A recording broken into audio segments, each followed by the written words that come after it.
buenos días, bienvenidos a esta sexta emisión de su podcast El Mundo del Derecho. El día de hoy presentaremos los temas que algunos usuarios nos pidieron de favor brindar la información que cada uno de mis compañeros tiene acerca de estos. Los temas son 6.1 Concepto de Estado, 6.2 Actividades y atribuciones del Estado, 6.3 Funciones del Estado, 6.4 División de poderes, 6.5 Actos formales y materiales del Estado, 6.6 La organización administrativa, 6.7 Los servicios públicos y 6.8 Medios administrativos de la adquisición de la propiedad. Antes de iniciar la emisión del día de hoy, por parte de producción y de todas las personas que hicieron posible este proyecto, les queremos agradecer por el apoyo que emisión con emisión nos dieron. Al igual, agradezco a las personas encargadas de brindarnos los conocimientos que cada uno de ellos tenía, haciéndoles saber que sin su apoyo este proyecto no habría sido igual. Recuerden suscribirse a su canal, Los Amantes del Derecho.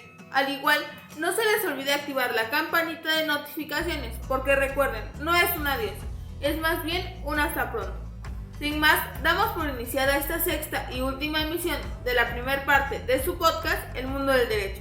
Comencemos. El día de hoy, como en emisiones pasadas, tenemos el honor de presenciar una vez más a nuestra compañera Rosa María, la cual nos brindará los conocimientos que tiene acerca de los temas del día de hoy.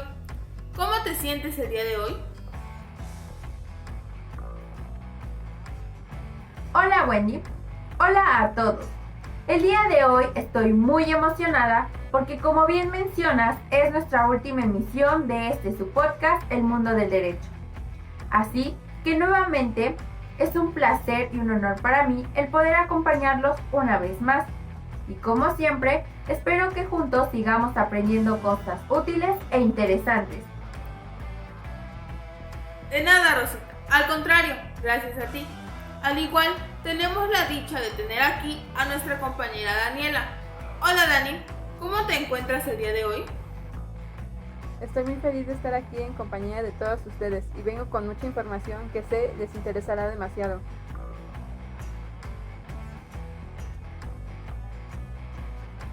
También contamos con la magnífica presencia de nuestra compañera Sheila. Hola Sheila, ¿cómo estás el día de hoy? Hola a todos, estoy muy feliz de volver a estar aquí en nuestra última misión. Espero que todos estén muy bien y pues venimos con temas muy interesantes que les serán de gran ayuda, así que quédense. Gracias por apoyarnos siempre y pues comencemos. Bienvenidos. Qué bueno que estés aquí. Y por último, contamos con la excelente presencia de nuestro compañero René. Hola René. Hola compañeras, espero que se encuentren de lo mejor y como siempre es un gusto el poder estar aquí nuevamente con ustedes. Gracias nuevamente a todos. Bien, comencemos entonces con nuestro primer tema, concepto de Estado. Primero, lo primero. ¿Qué es el Estado? Es un sistema integrado por un conjunto de seres humanos asentados permanentemente en un determinado territorio, el cual se estructura y rige por un orden jurídico, creado, definido y sancionado por un poder soberano, cuyo principal objetivo es obtener el bien público temporal, formando una institución con personalidad moral y jurídica. Pero para no quedarnos con esta noción, vayamos a conocer algunas otras definiciones del Estado. ¿Alguien me puede ayudar?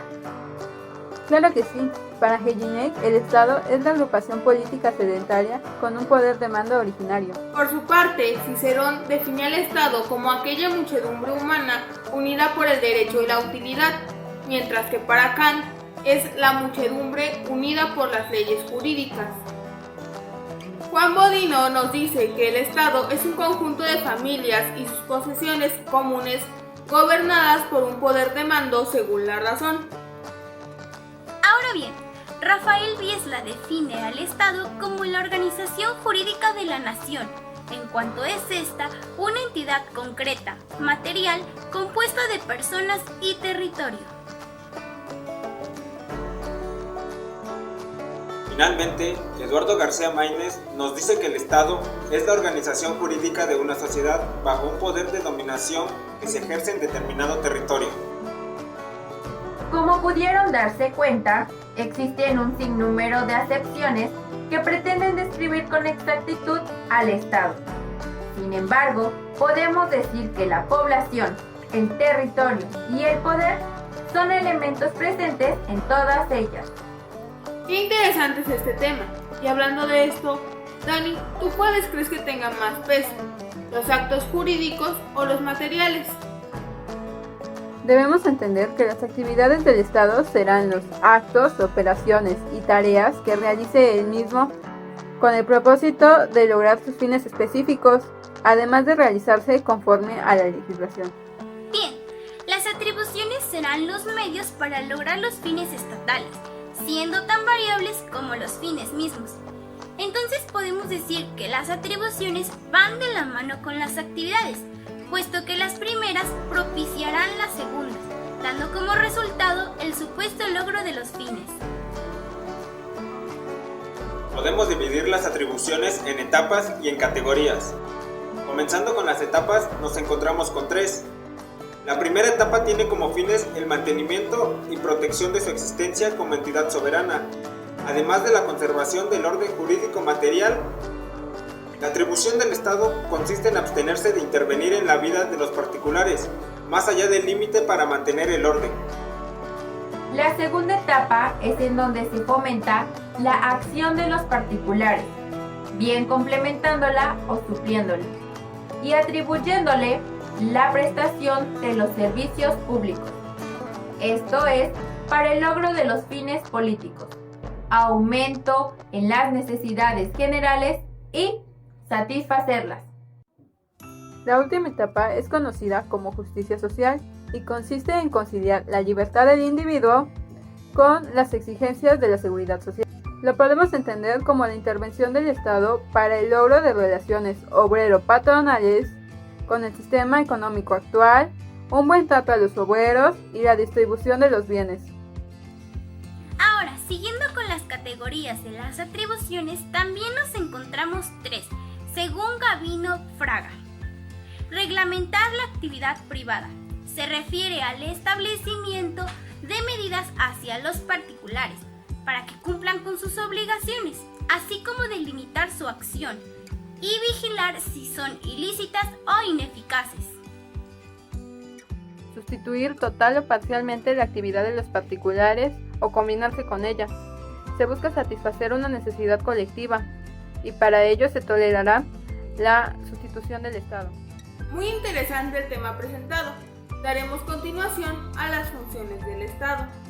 Las funciones son los medios de que el Estado se hace valer para asegurar sus atribuciones encaminadas, estas para el logro de sus fines. Las funciones del Estado son entendidas como la división de poderes. Estos son los medios o las formas diversas que adopta el derecho para realizar los fines del Estado. Al igual, estas cuentan con ciertas funciones que se llevan a cabo por medio de los actos, y estos actos se clasifican de acuerdo a ciertos criterios. Para que sea más entendible, los criterios son los siguientes. Criterio orgánico. Este es el que desarrollan los órganos judiciales. Criterio formal. Es la manifestación estatal que se manifiesta, valga la redundancia, mediante los actos procesales, especialmente el acto denominado sentencia judicial. Se pretende determinar la naturaleza o esencia del acto realizado para clasificarlo dentro de las 3 funciones. El criterio material tiene por objeto decir cuestiones jurídicas controvertidas mediante pronunciamientos que adquieren fuerza de verdad definitiva. Por lo que las funciones del Estado se realizan mediante actos de derecho público, emitidos por los órganos ejecutivo, legislativo y jurisdiccional. Las funciones principales con las que cuenta un Estado son la función legislativa, administrativa y jurisdiccional. ¿Qué nos pueden decir sobre ellas? Yo puedo decirles que la función legislativa es una actividad que realiza el Estado por conducto de los órganos que forman el poder legislativo. Bueno, esta función se encarga de formular las normas jurídicas necesarias para regular las relaciones entre los particulares, los órganos del poder público y las de los gobernantes y gobernados. Un ejemplo sería que en un acto administrativo esta función se encarga del nombramiento de personal de apoyo, la designación de funcionarios, así como sancionar a los legisladores por ausencias y autorizar servicios de gobiernos de otros países. Aunque viéndolo desde la realidad del país, esta función es desigual, ya que, por ejemplo, no se imponen sanciones a los legisladores y si se llegara a hacer, esto terminaría siendo una farsa. Función jurisdiccional. Actividad desarrollada por el poder. Normalmente, dentro del régimen constitucional, se encuentra encargado del Poder Judicial. Es la función que se encarga de tutelar el ordenamiento jurídico y aplicar las leyes a casos concretos. En esta función podemos encontrar los siguientes actos. Administrativo, en la designación de jueces de distrito y magistrados de circuito. Legislativo, en la emisión de reglamentos de carácter interno y de fijar la jurisprudencia. Y por último, la función administrativa, actividad que realiza el Estado a través del Poder Ejecutivo. Esta actividad que realiza el Estado es bajo un orden jurídico y consiste en la ejecución de actos materiales o de actos que determinen las situaciones jurídicas para casos individuales. También se encarga de promover la satisfacción a las necesidades de los ciudadanos, de fomentar el bienestar y el progreso a la colectividad. Ahora, nuestra compañera Sheila nos hablará sobre la división de poderes. Adelante, te escuchamos. Bueno, yo daré inicio a otro tema que ya hemos mencionado en anteriores emisiones, pero que es importante que nos quede claro, así que profundicemos en él. A pesar de que la mayor parte del tiempo no hacen su trabajo, pues considero importante e interesante que sepamos qué es lo que deberían de hacer. El supremo poder de la Federación se divide para su ejercicio en legislativo, ejecutivo y judicial. A lo largo de la historia, diversos autores han llegado a la conclusión de que para que exista un correcto manejo del poder, necesitan ser restringidos. Son distintas las funciones que se les encomiendan a los diferentes órganos y habitualmente se reconocen tres, los cuales ya se mencionaron antes y posteriormente se explicarán a detalle. Algo importante de mencionar es que cada uno de ellos tienen una naturaleza distinta, pero podemos decir que la ejecutiva y legislativa van más relacionadas a lo político, y por su parte la judicial es jurídica. Además de que estos poderes deberían vigilarse entre sí para que haya un equilibrio. ¿Cuánta razón tienen? Me parece que son de suma relevancia. Sin embargo, ¿consideran que este sistema de división de poderes es el adecuado? Respecto a eso, los poderes de la Unión no siempre realizan actos que vayan en función a su actividad legislativa, ya que existen diferentes supuestos en los que dichos poderes intervienen, además, en la realización de una función distinta a la que le corresponde de manera primordial. Partiendo de esto, entonces decimos que la idea de formar estos órganos es para que tengan una función específica. Como ya se dijo, sin embargo, esto dependerá del ciudadano que esté en estos cargos. Respondiendo a tu pregunta, Wendy, sí, es el adecuado, pero los encargados de estos poderes no desempeñan bien su función, y esto lo hemos podido observar a través de los años y por las situaciones actuales del país. Con todo esto se quiere decir que con la división del poder en diferentes sectores se logra garantizar los derechos fundamentales de cada individuo y que las funciones del Estado sean ejecutadas de manera correcta. Obviamente haciendo el supuesto de que realmente lo harán, cosa que a mi parecer no es así. Se deposita el ejercicio del supremo poder ejecutivo de la Unión en un solo individuo, que se denominará presidente de los Estados Unidos mexicanos, el cual es elegido mediante elecciones directas cada 6 años, sin posibilidad de reelección. La Constitución Política, en su artículo 82, establece los requisitos que se necesitan cumplir para ser presidente. Por mencionar algunos están: ser mexicano, tener 35 años cumplidos, no pertenecer al estado eclesiástico ni ser ministro de algún culto, no estar en servicio activo, no ser secretario o subsecretario de Estado, fiscal general de la República, ni titular del Poder Ejecutivo de alguna entidad federativa. El cargo de presidente de la República solo es renunciable por causa grave, que calificará el Congreso de la Unión, ante el que se presentará la renuncia. Las facultades y obligaciones del presidente son promulgar y ejecutar las leyes que expida el Congreso de la Unión, preservar la seguridad nacional, disponer de la Guardia Nacional en los términos que señale la ley, declarar la guerra, dirigir la política exterior y celebrar tratados internacionales. Muy interesante, compañera, pero no hay que olvidar que estas facultades y obligaciones no son las únicas, así que los invitamos a que lean el artículo 89 completo, disponible en nuestra Constitución. Para continuar, ¿de qué trata el Poder Legislativo?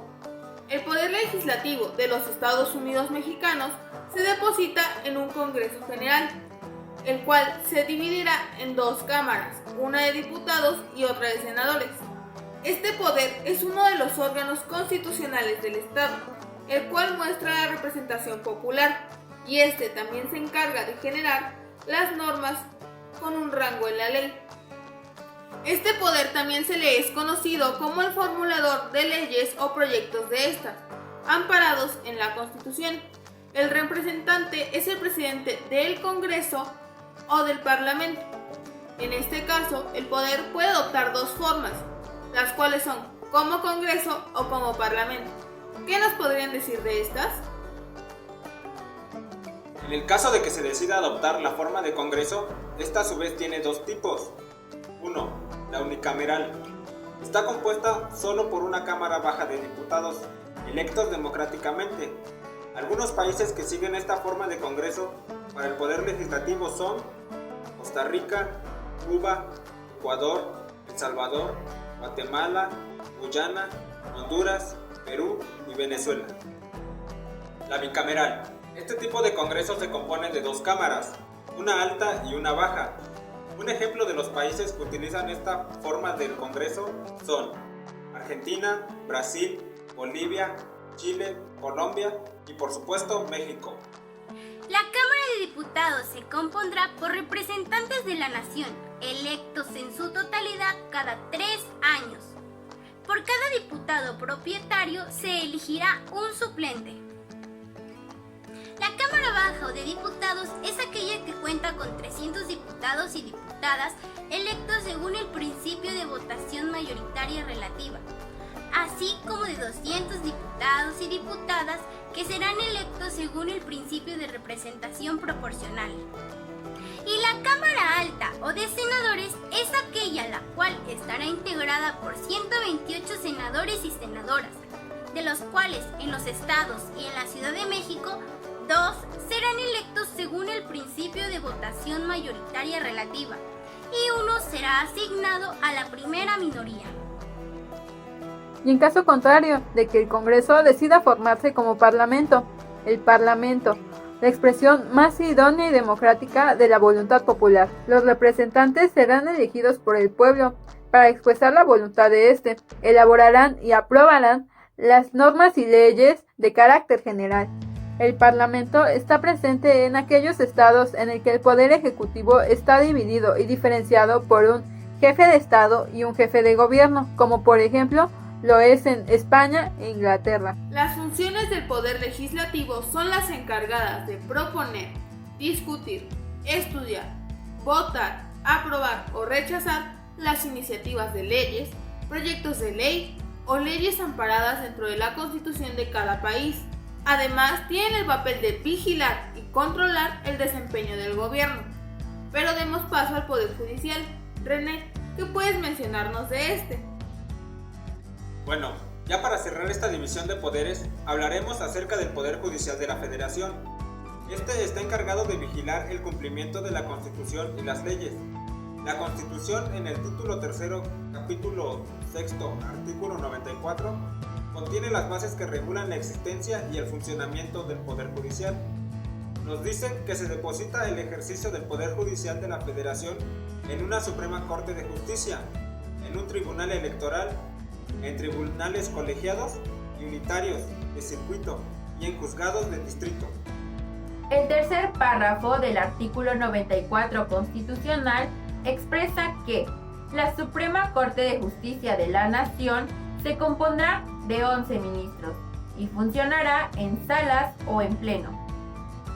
Muchos nos preguntaremos ¿qué requisitos debemos cumplir para ser ministros? Bueno, para ser ministros debemos cumplir con requisitos, entre los cuales podemos destacar ser ciudadano mexicano por nacimiento, gozar de buena reputación y no haber sido condenado por delito que amerite una pena corporal de más de 1 año de prisión. Los requisitos completos los podemos encontrar en el artículo 95 constitucional. Los ministros de la Suprema Corte durarán en su cargo un lapso de 15 años. Vencido este tiempo, necesariamente deben de retirarse y tendrán derecho al vencimiento de su comisión y un haber por retiro. Solo podrán ser removidos del mismo en términos del título 4 constitucional. La Suprema Corte de Justicia dispone de todo el territorio nacional para la aplicación de sus decisiones y funcionará en pleno o en salas. El Pleno de la Suprema Corte se compone de 11 ministros, aunque puede funcionar solo con 7 ministros, pero siempre bajo la responsabilidad de su presidente. La Ley Orgánica del Poder Judicial establece para cada año 2 periodos ordinarios de sesiones del Pleno. El primero abarca del primer día hábil del mes de enero al último día hábil de la primer quincena de julio. El segundo periodo abarca del primer día hábil del mes de agosto al último día hábil de la primer quincena del mes de diciembre. Las resoluciones del Pleno se adoptan por mayoría de votos de los ministros presentes. Por otro lado, la Corte funciona en 2 salas, cada una con 5 ministros, aunque puede funcionar con 4. La primera deberá conocer sus asuntos penales y civiles, y la segunda de sus asuntos administrativos y laborales. Las audiencias se celebrarán diariamente, a excepción de fines de semana y días inhábiles. Las audiencias serán públicas, salvo las condiciones del asunto que requieran privacidad.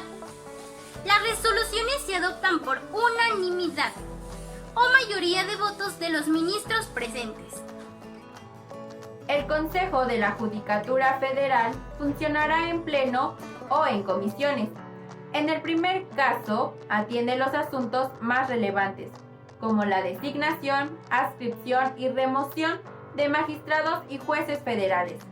Las decisiones que adopte el Consejo serán definitivas e inatacables, salvo las mencionadas anteriormente, que podrán ser revisadas por el Pleno de la Suprema Corte de Justicia, para verificar que las designaciones, adscripciones y remociones de magistrados y jueces se lleven a cabo conforme a las normas. Dejando de lado la Suprema Corte de Justicia de la Nación y de conformidad con el artículo 99 de la Constitución Política, el Tribunal Electoral es el órgano especializado del Poder Judicial y, con excepción de lo dispuesto en la fracción 2 del artículo 105 del mismo ordenamiento, será la máxima autoridad jurisdiccional en materia electoral. El Tribunal Electoral funcionará de forma permanente con una sala superior y con 5 salas regionales. Sus sesiones de resolución jurisdiccional serán siempre públicas. Ya por último, para cerrar este tema, vamos a hablar un poquito acerca de los tribunales colegiados de circuito y los juzgados de distritos. Los primeros se componen de 3 magistrados, que comparten su responsabilidad en la resolución de los casos sometidos a su conocimiento, y los juzgados de distritos son los órganos jurisdiccionales de primera instancia del Poder Judicial de la Federación. Están a cargo de un juez de distrito, quien es auxiliado por secretarios, actuarios y otros empleados. Las funciones del Estado se verán reflejadas por medio de actos de distinta naturaleza. Yo los entiendo como los que producen consecuencias jurídicas y otros que producen consecuencias de hechos, pero estudiémoslo más a fondo. El acto jurídico se ha definido como un acto de voluntad, cuyo objeto es producir un efecto de derecho, es decir, crear o modificar el orden jurídico. Tienes razón, y algunos ejemplos muy claros son cuando se crean nuevas leyes, se dictan sentencias, se da una orden administrativa. Esto repercute directamente en el orden jurídico. El acto material, por su parte, está constituido por hechos naturales o voluntarios que no trascienden al orden jurídico. Esto quiere decir que son actividades que realiza la administración pública. Esto quiere decir que son actividades realizadas por la administración pública, ejecutando sus atribuciones.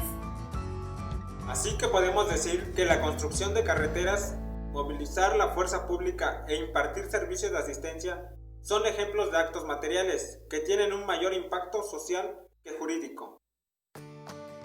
Qué interesante es este tema. Y hablando de esto, Dani, ¿tú cuáles crees que tengan más peso? ¿Los actos jurídicos o los materiales?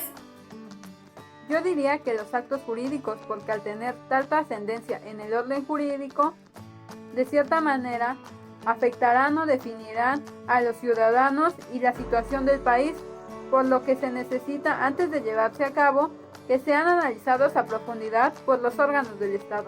Bueno, pasaremos al tema de organización administrativa. ¿Por qué no nos cuentas de ello, Sheila? Para comenzar, debemos saber qué es el derecho administrativo. Bien, diversos autores han relacionado el concepto con el poder ejecutivo, el Estado, los particulares, etc. Pero como base, nosotros vamos a decir que es una rama del derecho que abarca distintas áreas y funciones, así como la que se encarga de regular la relación entre la administración y la ciudadanía. Por medio del derecho se regula la forma de la organización administrativa, ya que la norma reparte el trabajo como principio de congruencia, unidad y eficacia. Garantiza a los administrados las condiciones y términos de la acción administrativa como principios de certeza. Y finalmente sanciona la conducta de los agentes de la administración pública como principio de responsabilidad. La función administrativa es la base de los principios de derecho administrativo. Es la actividad que realiza el Estado a través del Poder Ejecutivo. Es la actividad encaminada a la ejecución de la ley. Entonces, una organización administrativa se refiere a una serie de normas jurídicas, así como una manera de ordenar y establecer coordinadamente a los entes que formarán parte de la administración pública. Asimismo, la organización administrativa reconoce tres formas de organización: la centralizada, la descentralizada y la desconcentrada. La administración pública se ve como una parte integrante del Poder Ejecutivo, regulada por el derecho administrativo. Sin embargo, no todos los estudiosos comparten la idea de que sea parte integrante del Poder Ejecutivo. Existen autores como Fernando Garrido Falla que la interpreta como una actividad desarrollada por el Ejecutivo. Cabe señalar que aun y cuando existan discrepancias entre los autores, todos de alguna manera relacionan la administración pública con el Poder Ejecutivo, lo que genera que existan diversos conceptos de administración pública, tanto como parte integrante del Poder Ejecutivo como una actividad o facultad realizada por el mismo. Gabino Fraga proporciona una definición de la administración pública desde un punto de vista formal y material. Desde el punto de vista formal, la administración pública debe entenderse como el organismo público que ha recibido del poder político la competencia y los medios necesarios para la satisfacción de los intereses generales. Desde el punto de vista material, es la actividad de este organismo considerando sus problemas de gestión y de existencia propia, tanto en sus relaciones con otros organismos semejantes como con los particulares, para asegurar la ejecución de su misión. La administración pública comprende elementos que la relacionan con la ciencia de la administración, que no se encuentran ajenos a la aplicación en el campo jurídico. Estos son la organización, coordinación, finalidad, objetivos, métodos operativos, planeación, control, evaluación. Estos elementos son complementados para el estudio de la materia con elementos jurídicos. Se dice que la administración pública cuenta con elementos específicos de carácter técnicos, sistemas, mecanismos y procedimientos para administrar recursos y para elevar la eficiencia administrativa. Político, aplicación de políticas gubernamentales y administración gubernamental. Y jurídico, el derecho positivo regulador de la organización y el funcionamiento de la administración pública.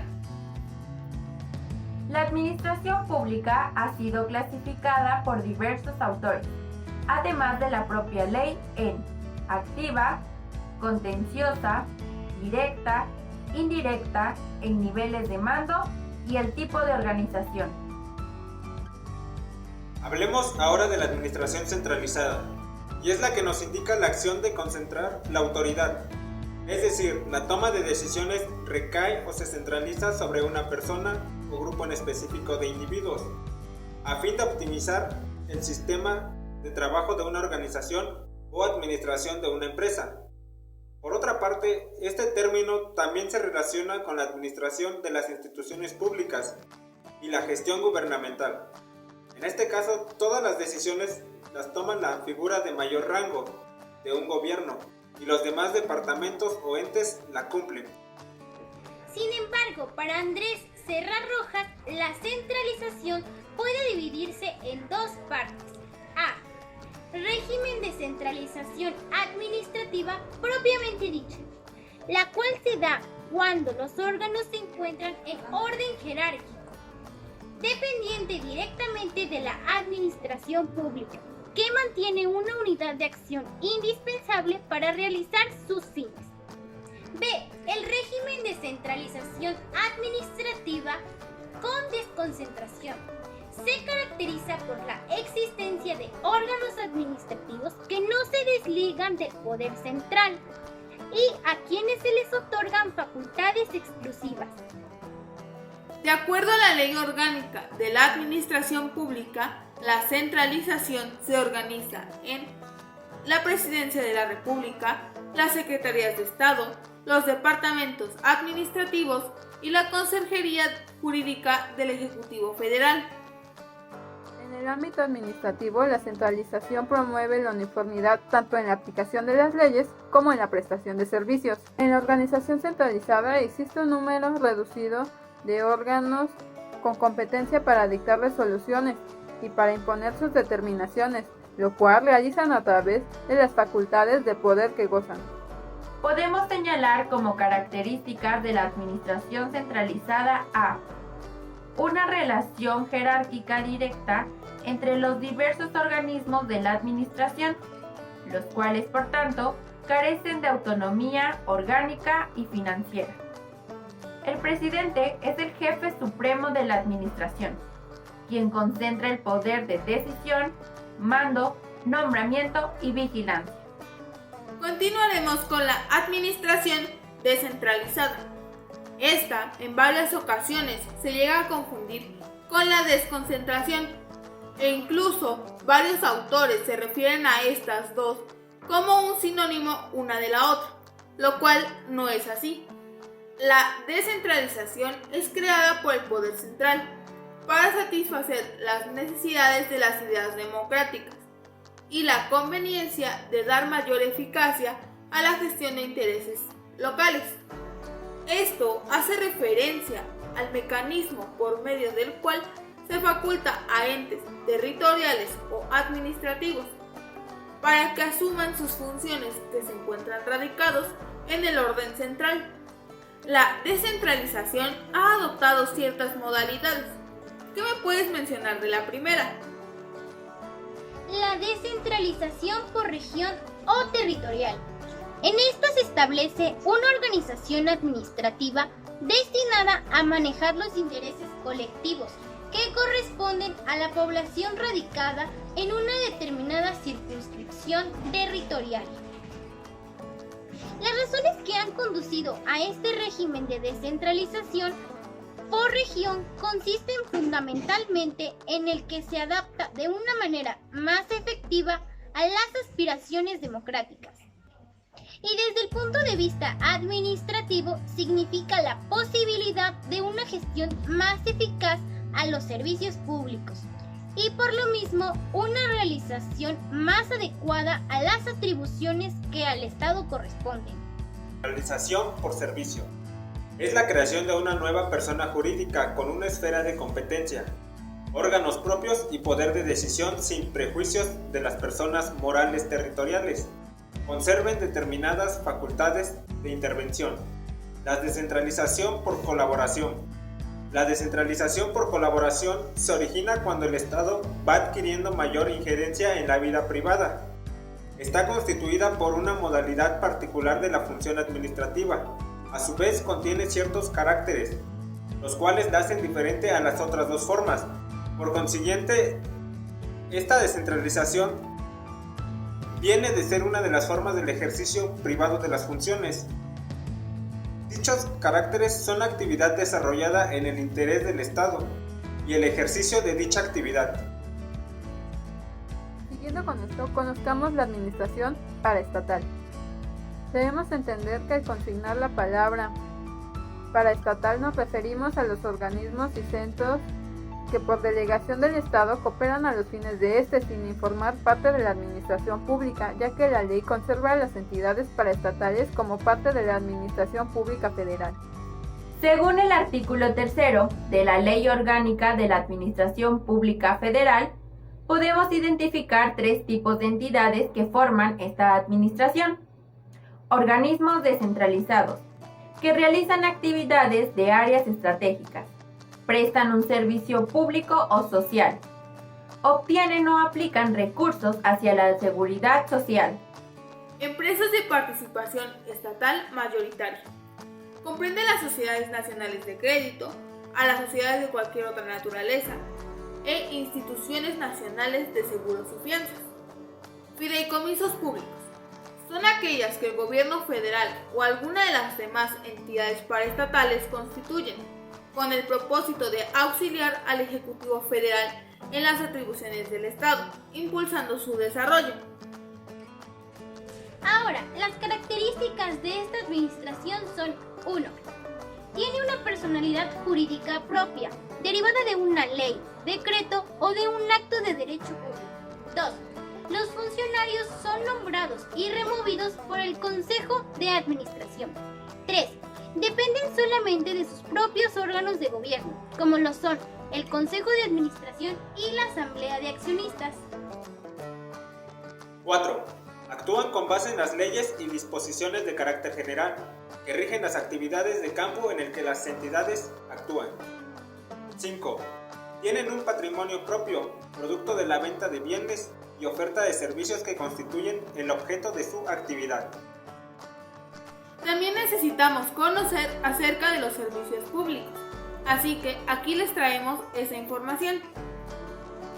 El servicio público es una actividad técnica, directa o indirecta de la administración pública activa o autorizada a los particulares, que ha sido creada y controlada para asegurar de una manera permanente, regular, continua y sin propósitos de lucro la satisfacción de una necesidad colectiva de interés general, sujeta a un régimen especial de derecho público. Ahora bien, los servicios públicos se clasifican de acuerdo al nivel de competencia en el que son aplicados, o sea, los federales. Por ejemplo, la electricidad, el abastecimiento de agua, el transporte público, entre otros más. Por su parte, los locales, todos aquellos desempeñados por los gobiernos de las entidades federativas o concesionados por los mismos y cuya gestión no le haya sido reservada constitucionalmente a la federación.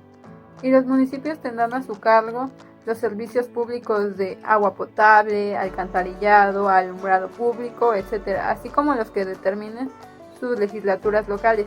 Me acaba de surgir una duda.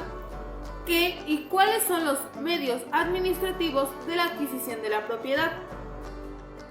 Bueno, para resolver tu duda, te diré que son los diversos medios administrativos utilizados por el Estado para adquirir la propiedad, a través de actos jurídicos y procedimientos. Son muy diversas, entre las que se encuentran las siguientes. 1. Expropiación. 2. Confiscación. 3. Decomiso. 4. Requisición. Yo les hablaré sobre la expropiación. Es el acto de soberanía para cuya ejecución no se requiere el consentimiento del afectado. La expropiación es un medio por el cual el Estado impone a un particular la cesión de su propiedad por existir una causa de utilidad pública y mediante la compensación que al particular se le otorga por la privación de esa propiedad. En pocas palabras, en la expropiación, el gobierno priva a una persona física de una propiedad, la cual beneficiará a la utilidad pública, y esto no afectará a otros individuos que tengan una situación parecida. Un ejemplo actual sería el proyecto del Tren Maya, el cual pretende recorrer desde Cancún hasta el Palenque, pasando por varios ejidos. Sin embargo, varios reportajes indican que a las personas dueñas de estos terrenos o ejidos no se les pidió autorización para ocupar sus terrenos. Por lo tanto, como se menciona en la cita de este tema, se trata de una expropiación. Muchas gracias. Ahora bien, vamos con el tema de requisición, que una suscriptora me pidió de favor ampliar sus conocimientos. ¿Me podrías ayudar con esto?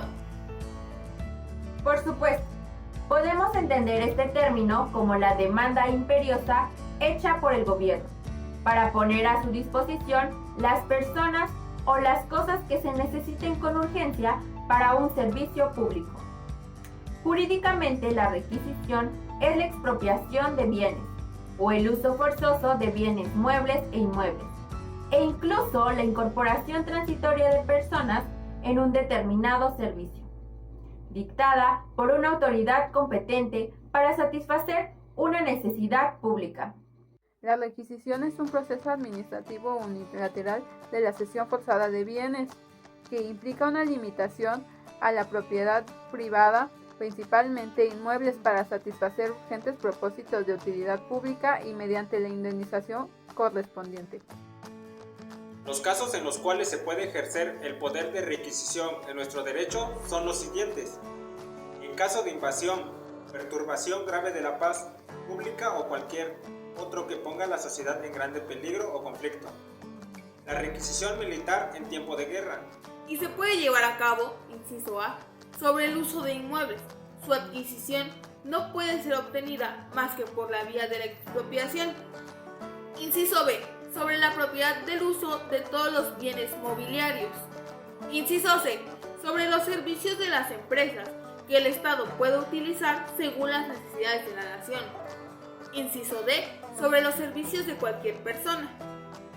Ahora hablemos del decomiso, que es la privación de los bienes de una persona por una autoridad judicial o administrativa del Estado, y ello representa una sanción por la infracción de una norma penal o administrativa.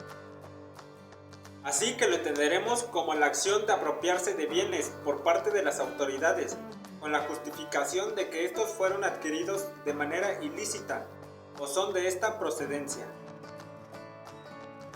También es aplicable cuando el propietario de los bienes infringe en una norma penal o administrativa, por lo que se le impondrá el pago de una multa o de impuestos que pueden derivar en el decomiso de sus bienes. Entonces, en el caso de aquellas personas que se considera que realizan actividades ilícitas, ¿se le pueden decomisar sus bienes? Sí, las autoridades podrán decomisar sus bienes e investigarán su procedencia, además de permitir al propietario el acceso a medios de defensa para demostrar la procedencia legítima del bien sujeto al procedimiento. Es importante mencionar que en el caso de que se demuestre su procedencia ilícita, el bien pasará a manos del Estado para su próximo manejo, tal y como sucedió con el caso del empresario chino Shen Liyegong, quien fue acusado de delitos como lavado de dinero y narcotráfico. Es cierto, recuerdo ese caso en el que la mayoría de sus bienes fueron decomisados por el gobierno, y era tal su valor que se considera el mayor decomiso de la historia de dinero en efectivo al crimen organizado. También es importante mencionar la confiscación. Los antecedentes de la confiscación se encuentran en la antigua Roma, donde se aplica como pena por la que se privaba de sus bienes a los ciudadanos, a quienes se consideraban fuera de la ley y privados de sus derechos civiles y políticos. De igual manera, en la Edad Media fue una figura muy utilizada por diversos estados. La confiscación es el apoderamiento o adjudicación de bienes muebles o inmuebles propiedad de un particular que hace el Estado, sin un respaldo en preceptos jurídicos, además de que la misma Carta Magna lo prohíbe. Tradicionalmente la doctrina del derecho administrativo la ha considerado como una medida ilegal y arbitraria del Estado al apoderarse de los bienes de un particular, ya que esta figura no encuentra respaldo ni reconocimiento en la Constitución ni en las leyes ordinarias que nacen de la misma.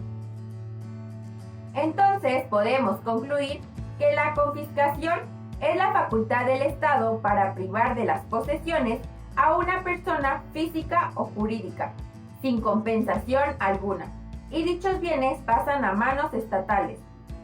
Los artículos ilegales como drogas, armas y las ganancias de la venta de estas pueden ser confiscadas por las autoridades competentes. Y para finalizar esta sexta emisión de su podcast, daremos inicio con la sección de conclusiones. Adelante, los escuchamos. Gracias, Wendy. Para concluir con los temas aquí tratados, me gustaría compartir con todos ustedes mis aprendizajes, reflexiones y experiencias adquiridas con la realización de este podcast. No sin antes reiterar mi agradecimiento a todas aquellas personas que nos acompañaron una vez más. Y a mis compañeros que hicieron posible la realización y ejecución de este proyecto. Bueno, díganme, ¿cuántas veces han escuchado la palabra Estado? Seguramente más de una vez, ya sea en la escuela, en la tele o en cualquier otro lugar. Pero siendo sinceros, ¿alguna vez se han detenido a investigar lo que significa o lo que realmente implica, por decirlo de alguna forma, esta simple palabra? Seguramente no. Sin embargo, considero que este término, al igual que muchos otros, son de esas cosas que todos deberíamos tener muy claras. Y no solo porque sea un tema del que se tenga que hablar en la escuela, sino porque también nos implica a todos nosotros como sociedad. Debo decir que mi concepto de Estado al inicio de la unidad era muy limitado. Sin embargo, ahora, después de haber profundizado más en el tema, he podido darme cuenta que efectivamente existen un sinnúmero de definiciones que nos permiten formarnos un concepto más claro, ya que aunque en forma distinta, todas en esencia transmiten lo mismo, y lo pudimos comprobar anteriormente con las valiosas aportaciones de mis compañeros. Ahora bien, uno de los temas que más llamó mi atención fue el de la división de los poderes, porque a partir de la lectura sobre el tema pude ampliar mi panorama y sobre todo enriquecer mi conocimiento, para poder llegar a la conclusión de que todo tiene su razón de ser. Y en lo personal, esta forma de dividir al supremo poder de la Federación me pareció de lo más interesante, y en teoría de lo más completa. Y digo en teoría porque sabemos que en la práctica las cosas son realmente distintas. En mi opinión, esto es así porque no tenemos a las personas correctas en los lugares donde debieran estar. Considero que en parte esto también es responsabilidad de todos nosotros como sociedad, porque por comodidad no preguntamos, no nos informamos y no exigimos que se cumplan como debieran de ser las funciones que desempeñan cada una de las personas a cargo de dichos poderes. Por otro lado, hablando de los medios administrativos, de la adquisición de la propiedad, el que más interés me causó fue el de requisición, porque a partir de lo anteriormente expuesto, pude aprender qué es, a qué o quiénes y los casos en los que se puede aplicar. En general, puedo decir que cada uno de los temas me aportó mucho, y los conocimientos que me llevo considero me serán muy útiles. porque estos no se limitan únicamente a mi vida escolar, sino que también tienen trascendencia en mi contexto diario.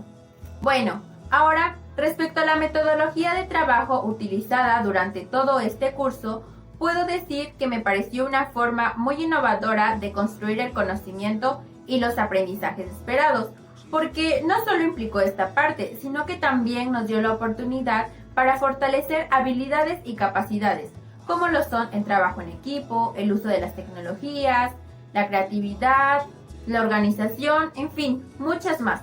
Por esto puedo afirmar que me gustó mucho esta forma de trabajo.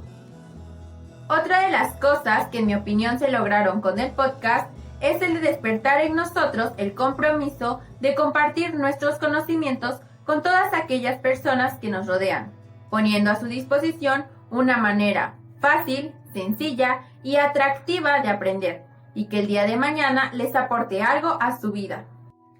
En suma, puedo decir que realmente fue un placer trabajar con todo este maravilloso equipo, que siempre estuvo en la disposición de cooperar para que juntos fuéramos construyendo el conocimiento.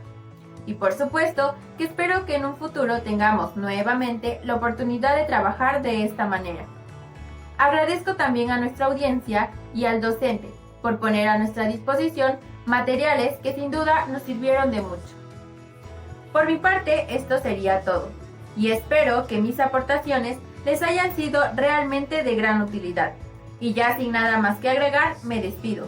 Como siempre, esperando que hayan disfrutado de nuestra compañía, así como nosotros disfrutamos la elaboración de este podcast. Recuerden, este no es un adiós, sino un hasta pronto. Por mi parte, puedo decir que los temas tratados en esta última unidad se me hicieron muy interesantes, además de que me sirvieron para reflexionar acerca de cómo debería de ser el Estado y el derecho administrativo, según las grandes mentes como la de Gabino Fraga, y todo lo plasmado en las fuentes de derecho. Sin embargo, al comparar todo esto con la realidad, me parece que no se acerca mucho para decir que va conforme al escrito. Para empezar, uno de los temas que más llamaron mi atención fue el de los actos formales y materiales del Estado, porque como ya lo mencioné antes, para mí los actos formales o jurídicos son más importantes por el impacto tan grande que tienen en la vida de los ciudadanos. Pero es ridículo como si yo, que apenas tengo una noción de derecho, ya pude comprender esto y nuestros representantes no lo logran comprender o lo ignoran o simplemente crean leyes por demostrar que trabajan. Mas no es así, porque su trabajo implica atender a las necesidades o problemáticas que surgen en la sociedad, y no se nota eso en las leyes actuales, como en la del etiquetado de los alimentos y la prohibición de la comida chatarra, que a mi parecer no sirve de mucho y no tiene un gran impacto en el orden jurídico. Además, creo que hay situaciones a las que se debería de dar mayor importancia y servir de guía para los actos formales, lo cual hablaría muy bien de nosotros como país y del gobierno primordialmente.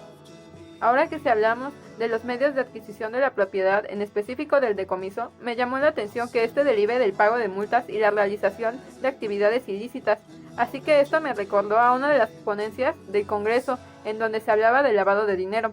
La verdad es que al analizar ambos temas, se me hizo algo indignante el que muchas actividades ilícitas se encubren de alguna manera con el lavado de dinero, y pues se da la obtención de bienes, pero cuando las autoridades descubren de dónde provienen esos bienes, no muchas de las veces suceden las cosas como deberían de ser, en donde aquellas personas que cometen los delitos van a la cárcel y de verdad se les decomisan sus bienes, sino que en la realidad que vivimos siempre habrá maneras de arreglarse y evitar todos esos problemas. Así que me pregunto, ¿dónde queda todo el escrito y manifestado en nuestras leyes supremas? ¿Y de verdad se deben de seguir o simplemente aplican para algunos? Creo que de alguna manera sería muy conveniente que todas aquellas personas que nos representan, o bueno, todos en general, deberíamos de regresar a leer esos libros de derecho que hemos llevado en este semestre, para comprender realmente en qué consiste, lo que conlleva y primordialmente cómo debe de representarse, y no solo tener vagas nociones con las cuales pensar que es suficiente para buscar lo mejor para la ciudadanía. También serviría mucho al punto de comprender qué es lo que realmente se necesita. Por mi parte, tengo que decir que ha sido una gran experiencia este nuevo método de trabajo que es el podcast y el video podcast. Anteriormente no había llevado algo que se le pareciera, aunque creo que es una buena manera de trabajar, así como para desenvolvernos, pues me sirvió mucho para investigar por mi parte, inculcarme el hábito de la lectura, así como para saber expresarme y colaborar con mis compañeros en la realización de este. Cuando inicié el semestre, la verdad es que la noción que tenía sobre el derecho era mínima y ahora puedo decir con seguridad que sé lo suficiente para defenderme o saber responder ante ciertas situaciones. Así que agradezco el tiempo que nos brindaron para hacerles llegar esta información que sé que a muchos nos sirve y pues también por ser un nuevo medio de aprendizaje para todos nosotros como alumnos. Espero próximamente realizar un nuevo podcast y que nos acompañen. Finalmente, se ha llegado a nuestra última emisión y ya saben que prosigue. Así es, nuestras conclusiones. Esta emisión ha sido de gran provecho, pues hablamos de un tema que le debe de interesar a la ciudadanía en general, acerca de la teoría general del Estado. ¿Por qué digo esto? Pues porque, en teoría, valga la redundancia, es lo que debería de ser. Todo esto suena muy lindo y muy correcto y hasta nos hacen pensar, ¡wow!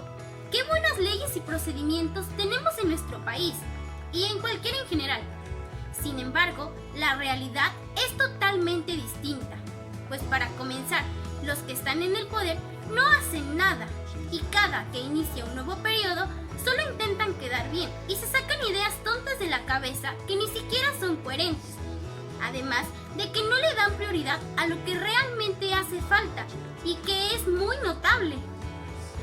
Algo que definitivamente podemos llevarnos como aprendizaje, que es y será, porque así se define, es el concepto de Estado, que nuevamente tiene diversos significados, porque todos tenemos percepciones distintas hacia el concepto de las palabras.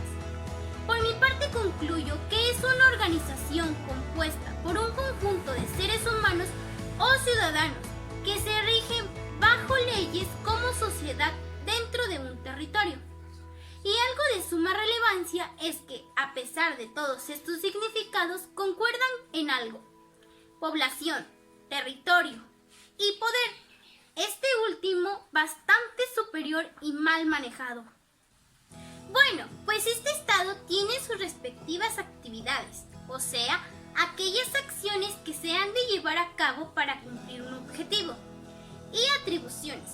Entendamos estas como una facultad que tienen para realizar dichas acciones, y ambas tendrán una relación de causa-efecto. Por ejemplo, queremos satisfacer la necesidad de una persona.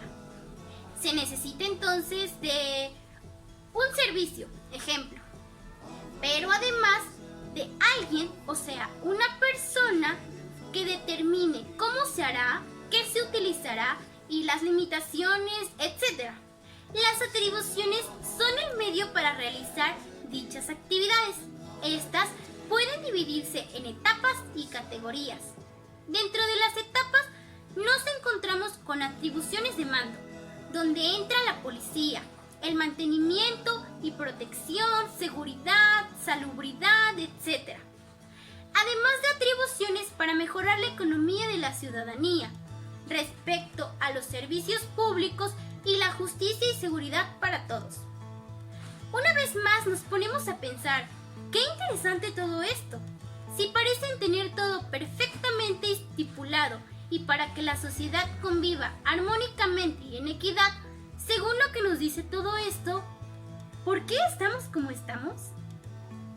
Bueno, resulta que los que están en esos poderes y tienen las atribuciones solo buscan beneficios propios, realmente se burlan de todo esto y no se preocupan por la ciudadanía. Lo mismo sucede con las funciones. Bien, estas son la forma mediante la cual se ejecutará, que coincide con la división de poderes, o sea, mediante los órganos. La legislativa, quienes formulan las normas para que como sociedad vivamos armoniosamente, y sancionar a los legisladores, aunque esto definitivamente no es así.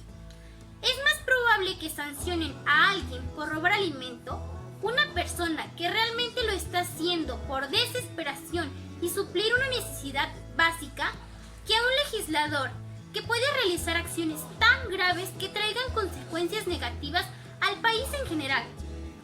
Simplemente no hacen nada o solo intentan disfrazar como que lo hacen, pero entre ellos se cubren y se apoyan. Pero para algo que sí están puestos es para otorgarse designaciones. Por ejemplo, ¿cuántas veces no hemos escuchado la palabra palancas? Muchas, pues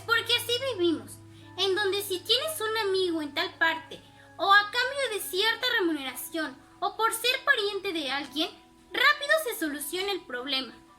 Si esto sucede en la sociedad, ahora en un lugar más alto, pues tristemente también. Y es peor, el hecho de que estos poderes se vigilen entre sí no tiene mucho sentido, pues para comenzar, cualquiera puede ser senador. No te requieren ninguna profesión en concreto. Cuando hablamos de la administración, es como hablar de un chiste.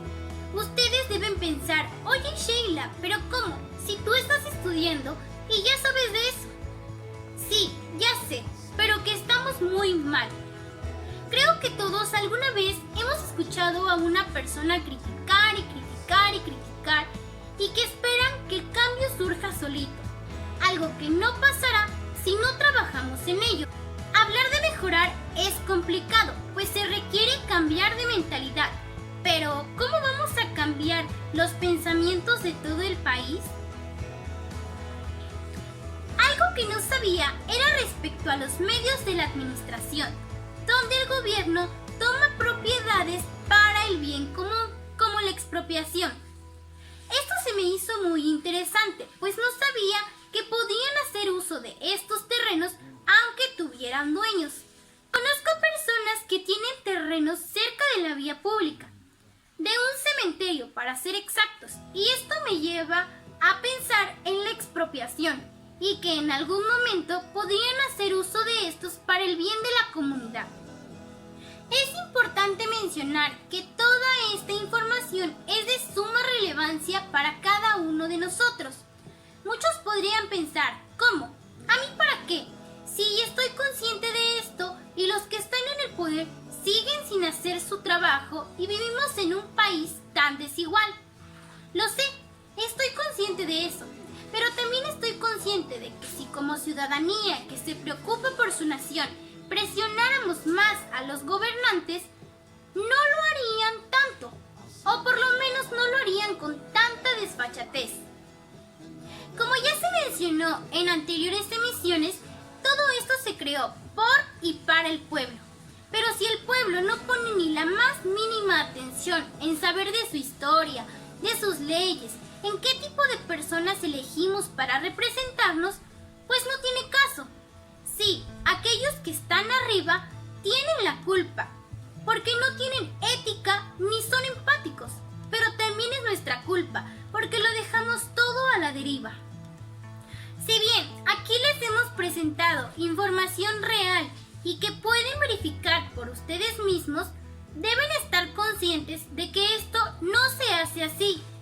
Es solo lo que se debería de hacer, pero siendo totalmente realistas, no es así. Sin embargo, no por el hecho de que no sea así, vamos a desconocerlo. Hay una frase en alguna ley que dice: la ignorancia de las leyes no exime de su cumplimiento. No por el hecho de que tú no sabías o conocías una ley va a servir de justificación. Para nada. Entonces, es que como ciudadanos que se preocupan por el funcionamiento y rumbo hacia el que va nuestro país, nuestro hogar, y si sabiendo respecto a estos temas no podemos hacer prácticamente nada, solo imaginen no sabiendo. Muchas veces decimos, qué orgullo vivir ahí, y vemos a esos países con respeto y admiración, y al nuestro simplemente lo menospreciamos, cuando en realidad también depende de nosotros, porque aquellos ciudadanos de esos países se informan, exigen resultados y cumplimiento a sus representantes. Pero si bien, para comenzar, no sabemos de aquellos asuntos que nos afectan a nosotros mismos, ¿cómo queremos preocuparnos por los del país en general? Dicen que siempre se empieza desde casa, en este caso, desde nosotros mismos, de saber, oye, ¿qué pasa en un contrato? ¿Cuáles son mis derechos y obligaciones? ¿Qué consecuencias podrían traer? ¿O qué tipo de personas somos según el Estado? ¿Cómo es que funcionan estas grandes empresas? ¿En qué consiste mi patrimonio? Acerca de nuestros bienes, de cómo podemos protegernos de personas malas con intenciones malvadas, de las precauciones que deberíamos tomar. La finalidad de cada una de estas emisiones primeramente es, sí, aprender como futuros profesionistas, pero también es compartir todo este conocimiento que se nos está brindando a aquellas personas que por X o Y razón no pudieron tener y que ahora con la abundante tecnología y medios pueden encontrar fácilmente, porque el conocimiento que no es compartido no sirve de nada. Pues bien, esto ha sido todo por esta etapa. Estoy muy feliz de poder haber tenido la oportunidad de realizar nuevas cosas y nuevos proyectos, así como de nuevas maneras de aprender, y lo mejor, para beneficios. Agradezco a nuestro profesor, el doctor Enrique Cuauhtémoc Vázquez, por habernos incitado a crear estos podcasts y videopodcasts, así como a mis compañeros por haber formado este maravilloso equipo. Son unas excelentes personas y con gran potencial. Espero que les vaya de lo mejor. Sin más que decir, me despido de todos ustedes, agradeciéndoles infinitamente todo su apoyo y exhortándolos a preocuparse más por estos temas y por ustedes mismos. Gracias. Muchas gracias, compañeras, por darme la oportunidad de participar nuevamente en la emisión de este video podcast. Y bueno, como ya es costumbre, les daré a conocer mis conclusiones, ya que al profundizar mis conocimientos acerca de estos temas de la unidad 6, me abrió el panorama para poder reflexionar, poder entender y comprender temas acerca del Estado. Muchas veces en nuestra vida hemos escuchado la palabra Estado, y nosotros como personas la mayoría de las veces solo la definimos como la entidad donde vivimos y listo. Pero sin embargo, el Estado es una comunidad social, con una organización política común y un territorio y órganos de gobierno propios que es soberana e independiente políticamente de otras comunidades. Asimismo, en esta unidad pude darme cuenta que el Estado tiene una división de poderes, que aunque ya había escuchado cuáles son, no había tenido la oportunidad de conocer su definición como tal. Mas sin embargo, ahora podemos decir que el Poder Ejecutivo es el responsable de la gestión de los asuntos del Estado, de aplicar el orden jurídico, representar a la nación a nivel internacional y ejecutar políticas de acuerdo con la voluntad popular y las leyes. Por otro lado, el Poder Legislativo es el encargado de hacer, corregir o derogar las leyes. Y por último está el Poder Judicial, que es el que tiene como objeto interpretar las leyes e impartir justicia en los conflictos entre los ciudadanos. En esta unidad hubo varios temas que llamaron mi atención, ya que nunca había escuchado acerca de ellos. Por ejemplo, el tema de actos formales y materiales del Estado. Muchos se preguntarán a qué nos referimos con estos conceptos. Bueno, pues desde mi perspectiva, los actos jurídicos son un acto de voluntad que modifican el orden jurídico, como por ejemplo cuando el Estado expide leyes. Por otro lado, los actos materiales son hechos voluntarios, que no trascienden al orden jurídico, por ejemplo, transportar mercancías y correspondencia. También hay que mencionar la importancia de la organización administrativa, que está integrada por los entes del Poder Ejecutivo, que habrán de realizar las tareas que conforme a la Constitución y a las leyes respectivas les han sido asignadas. En esta unidad pudimos conocer más acerca de las formas de organización administrativa, las cuales son centralizada, descentralizada y paraestatal. De estas tres, la que más me llamó la atención fue la centralizada, ya que como pudimos darnos cuenta en esta unidad, se organiza en la Presidencia de la República, las Secretarías de Estado, los departamentos administrativos y la Consejería Jurídica del Ejecutivo Federal. Ya por último, esta unidad fue de gran aprendizaje, ya que me dio conocimiento acerca de temas nuevos, como por ejemplo, de medios administrativos de adquisición de la propiedad. En esta unidad pudimos conocer los siguientes: expropiación, confiscación, decomiso y requisición. La expropiación, desde mi entender, consiste en la transferencia de la propiedad desde su titular al Estado, mediante indemnización, a un ente de la administración pública, dotado de patrimonio propio. Para que nos quede más claro, Un ejemplo de expropiación tiene lugar cuando el Estado decide construir una autopista y debe demoler viviendas para su trazado. En ese caso, necesita adquirir dichas casas, sin que sus propietarios puedan negarse. Para resolver el problema, las autoridades recurren a la expropiación. Por otro lado está la confiscación, que hace referencia a la facultad del Estado para privar de las posesiones a una persona física o jurídica, sin compensación alguna. Por ejemplo, muchas veces en la noticia hemos escuchado que la autoridad saca del mercado algún producto por estar elaborado con sustancias tóxicas. Es aquí donde se observa la confiscación. Asimismo, el decomiso se emplea para nombrar a una pena que implica la privación del producto o de los instrumentos de un acto ilícito. Por ejemplo, cuando la autoridad decomisa armas o drogas a los narcotraficantes. Y ya para terminar, como siempre quiero recordarles la importancia de conocer y estudiar estos temas de la sexta y última unidad, esta materia llamada Fundamentos del Derecho para Contador Público, ya que aparte de ser temas muy interesantes y entretenidos, nos ayudan a conocer en una forma más profunda los temas tratados, y esto nos va a ayudar muchísimo para la ejecución de nuestra carrera en un futuro. Asimismo, quiero agradecerles a todos los que nos acompañaron durante estas emisiones, ya que fueron una motivación para estos grandes aprendizajes. Y para finalizar con la emisión de este podcast y con la sección de conclusiones, comenzaré diciendo que en lo particular me agradaron demasiado los temas del día de hoy, debido a que por ningún motivo encontré uno de estos aburrido o tedioso, sino al contrario, se me hicieron unos excelentes temas, los cuales se prestaban a que si iniciabas las lecturas de estos, simplemente no podías quedarte a medias sin ninguno. Daré mi punto de vista en cuanto al tema general de esta emisión. En lo personal, después de haber adquirido la información que mis compañeros y yo brindamos para cada uno de estos temas presentados, nos podemos dar cuenta que en sí la presentación de Estado, según varios expertos mencionados en el podcast, es una de las mejores representaciones. Sin embargo, por mucho quisiéramos que actualmente esa representación no es la misma en la vida real. Supongo que esto se debe a que cada gobierno tiene una forma distinta de trabajar, o incluso a que cada uno se adapta de forma diferente, de acuerdo a las necesidades de los ciudadanos en la actualidad. Ahora bien, el tema de la división de poderes ya se había tratado en una emisión pasada. Sin embargo, como lo comenté en esa emisión, es de vital importancia saber qué hace ese poder, cómo lo hace y quién representa ese poder.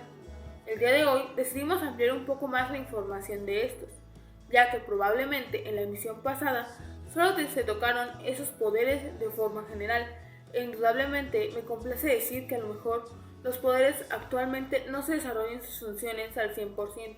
Sin embargo, sé que tratan de hacerlo y la mayoría de las veces lo realizan de forma eficiente, y supongo que si no realizan a veces como nosotros pensamos, es por el bien de la ciudadanía. En cuanto al tema de servicios públicos, no me podrán negar que es un tema que a la mayoría de personas en una sociedad les interesa. Y también sé que habrá otra cantidad de personas que dirán que esos servicios no son importantes. Pero les quiero dar un mensaje a las personas que piensan eso. Tomen en cuenta que probablemente no todas las personas tengan el recurso suficiente para solventar un servicio de salud y que por eso prefieren un gratuito. Y es por esas personas que el Estado decide crear servicios públicos gratuitos. Así que es mejor ser un poco empáticos antes de decir que esos servicios gratuitos no se utilizan. Y en el tema de adquisición de bienes, específicamente en la parte de la expropiación, se me hace que es algo de que definitivamente no se debería hacer, porque entiendo que el Estado en ocasiones necesite ciertos bienes que los ciudadanos poseen. Sin embargo, creo que a nadie le gustaría que de un día para otro el gobierno te diga, ahora este es mi bien y no me importa lo que opines, porque todos en lo absoluto sabemos lo mucho que nos cuesta adquirir la cosa más pequeña que tenemos. Entonces, entiendo que esa sea la única forma en que el Estado pueda adquirir bienes, pero siento que deberían tomar en cuenta un poco más la opinión de los dueños de ese bien, e incluso que en serio la remuneración que les den sea acordada por ambas partes. Y para finalizar con esto, quiero dar mi conclusión sobre cómo fue trabajar en todas las emisiones. Me agradó mucho el compartir con ustedes todos los temas que presentamos en las distintas emisiones. Al igual, me agradó convivir con mis compañeros de cierta forma, porque sabemos que por motivos de contingencia no podemos vernos, pero agradezco el empeño que cada uno de ellos puso para cada emisión. Pido una disculpa si en algún momento alguno de mis temas no quedó claro completamente, pero confío en que cada persona que logró ver las emisiones y tuvo alguna duda no se quedó con ella e hizo hasta lo imposible para resolverla. Al igual, quiero contar que es una de las mejores experiencias que pude vivir, ya que en lo personal se me hizo una excelente forma de trabajo, tanto del profesor encargado de impartirnos la materia, ya que en lo personal siento que es una materia que se puede tornar un poco aburrida. Sin embargo, con su forma de trabajo, siento que fue la mejor para que en general todos los temas no se nos hicieran aburridos y tediosos. Sin más, damos por concluida esta sexta y última emisión de esta primer parte de su podcast, El Mundo del Derecho. Espero volver a tener la dicha de trabajar con todos y para todos ustedes. Hasta pronto.